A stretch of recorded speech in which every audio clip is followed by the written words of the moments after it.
नमस्कार, मैं हूं दीपांजलि मोइत्रा। अफगानिस्तान की राजधानी काबुल पर तालिबानी आतंकियों के कब्जा करते ही वहां के राष्ट्रपति अशरफ गनी बोरिया बिस्तर समेटकर फरार हो गए। उन्होंने एक बार भी अपने देशवासियों के बारे में नहीं सोचा और झोला उठाया, परिवार के साथ निकल ली। अब जब राष्ट्रपति ही देश छोड़कर भाग गए तो भला आवाम किसके भरोसे रुकती? वो भी अफगानिस्तान छोड़कर भागने लगे।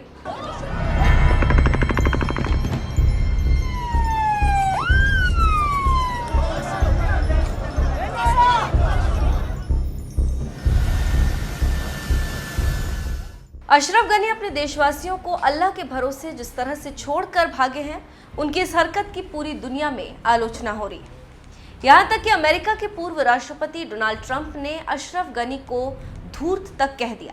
दरअसल अमेरिका के पूर्व राष्ट्रपति डोनाल्ड ट्रंप ने अपने कार्यकाल में जहां इजरायल और यूएई की दोस्ती कराई, तो वहीं अफगानिस्तान में शांति बहाली के लिए भी कई कदम उठाए। लेकिन उनके सत्ता से जाते ही एक बार फिर से अफगानिस्तान के हालात बिगड़ने लगे।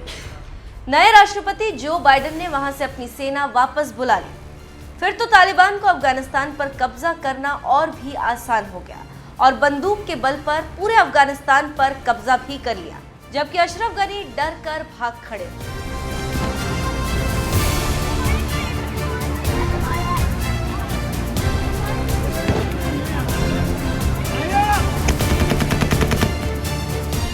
जिस तरह से राष्ट्रपति गनी अपने देशवासियों को मुसीबत में छोड़कर भागे हैं, इसके लिए डोनाल्ड ट्रंप ने उन्हें जमकर लताड़ लगाई। डोनाल्ड ट्रंप ने कहा है, मुझे अशरफ गनी पर कभी पूरी तरह भरोसा नहीं था। मैं यही सोचता था कि वो धोखेबाज है। उसने अपना सारा समय हमारे सेनेटरों के साथ खाने में और उनका दिल जीतने में बिता दिया। सेनेटर उसकी जेब में थे। कहा जा रहा है कि वो पैसे लेकर भाग गया। पता नहीं, शायद ये सच भी हो सकता है।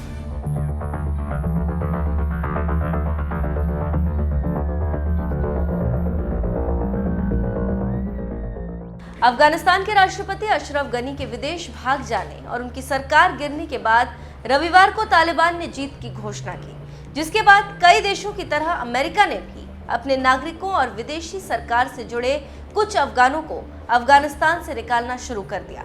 जिस पर डोनाल्ड ट्रंप ने कहा, मुझे नहीं लगता कि इतने सालों में हमारा देश इतना बेइज्जत हुआ है। मुझे नहीं पता क्या आप इसे सैन्य हार कहेंगे या मनोवैज्ञानिक हार। जैसा कुछ अब हुआ है वैसा कभी नहीं हुआ। देश छोड़कर भागने की वजह से ट्रंप समेत दुनिया भर के निशाने पर आए अफगानिस्तान के राष्ट्रपति अशरफ गनी ने अब जाकर सफाई दी। अपने फैसले का बचाव करते हुए उन्होंने कहा, खून खराबे को रोकने का ये इकलौता तरीका था। इसके अलावा गनी ने पैसे लेकर जाने की बातों को भी खारिज किया।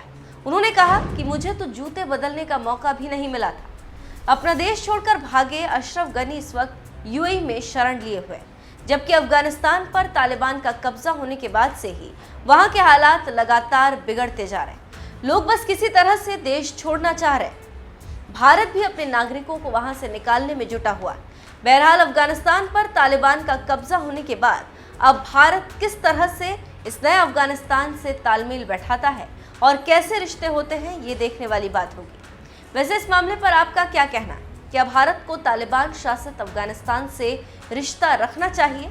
अपनी राय हमें कमेंट कर जरूर बताएं।